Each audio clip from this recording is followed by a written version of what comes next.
Greetings. Thank you so much for taking the time to view our Outlook video.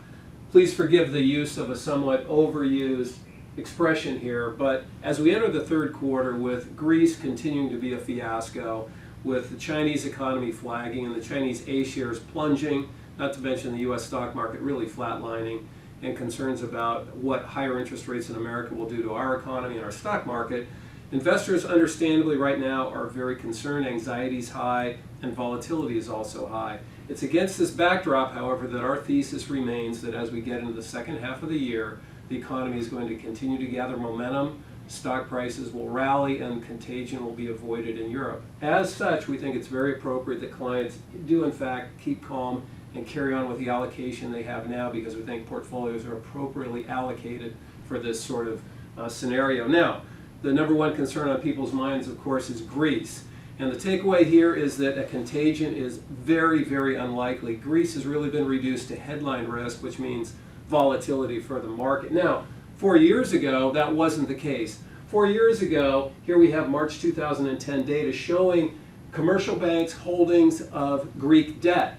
And the blue segment here is Eurozone banks, and they owned in total about 120 billion euros of Greek debt.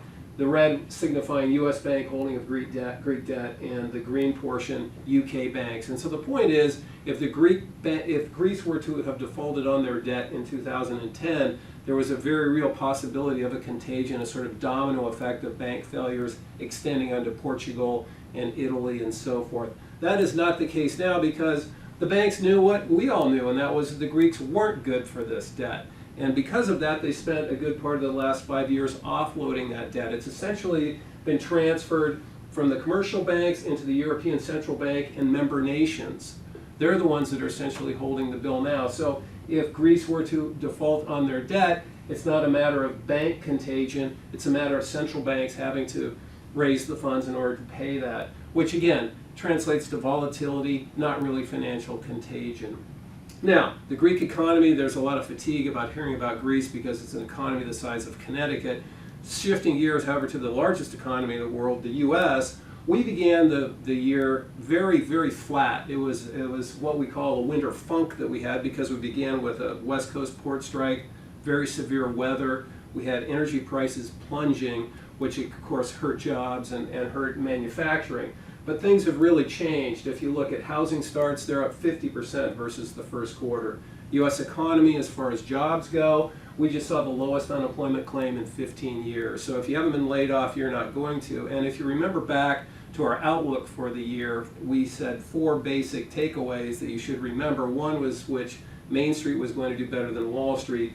And the top data point here, consumers' net worth is at an all-time high. So they're more employed, they're seeing wage growth, and their net worth is at a record. So Main Street is in fact doing very well, which is important because that's 70% of the U.S. economy.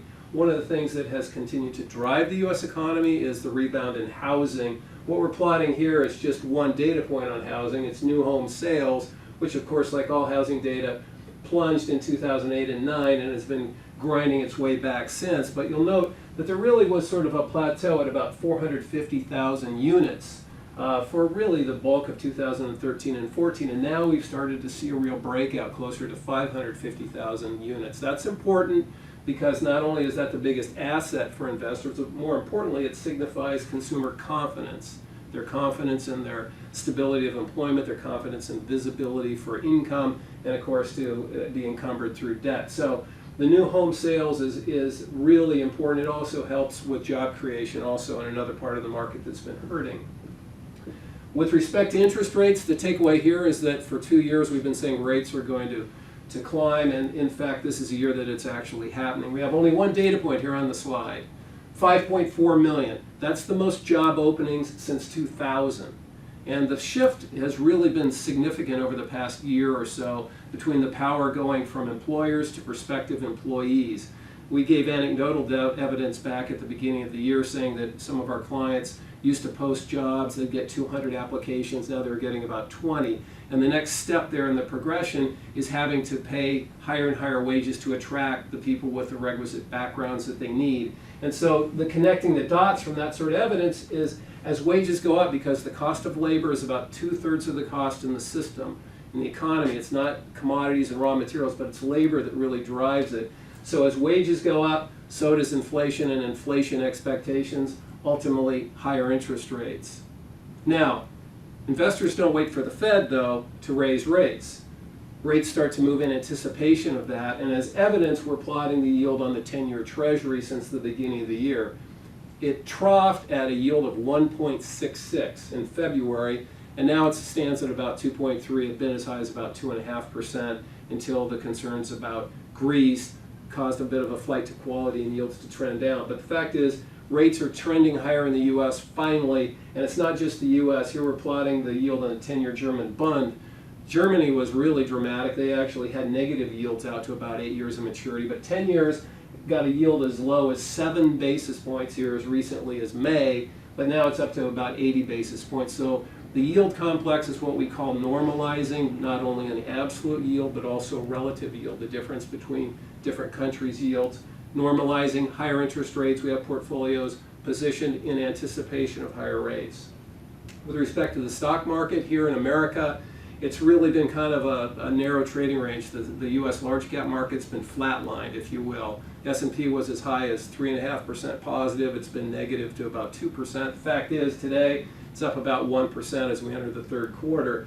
And to explain that, you need to look no further than earnings expectations. That's what we've plotted here, going back to June of last year. At any point in time, this blue line represents what the expectation is for earnings on the S&P. So last June, the expectation for this year, 2015 earnings, was about $132.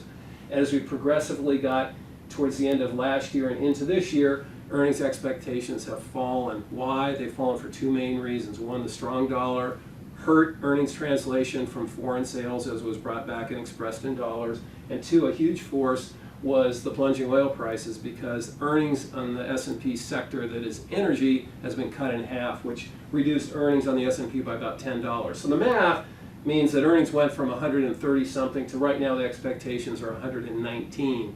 Now, the market is a discounting mechanism and it looks forward. Today's price reflects expectations for 6 to 12 months out. And right now the expectation for 2016 is $133. So what we think we're going to see here is a sort of troughing of expectations as the economy continues to strengthen.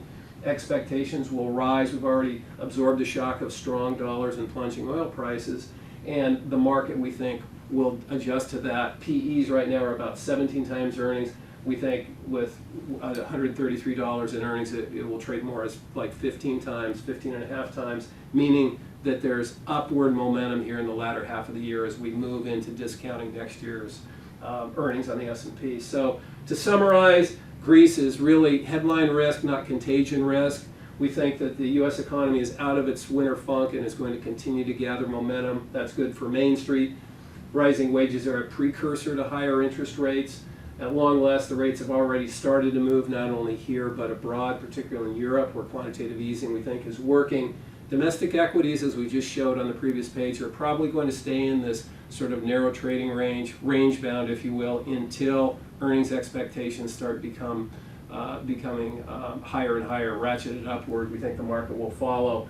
Because of that, we remain overweight stocks, primarily small-cap stocks and European stocks, and underweight interest-sensitive asset classes, namely bonds, and also those sectors and portions of the portfolio, namely telecom, utility, and REITs, that are adversely impacted by higher rates. So as we said at the beginning, we think it's time to keep calm and carry on with the allocation the way we have capital positioned right now. We hope you have a great summer, and we look forward to catching up with you in the fall.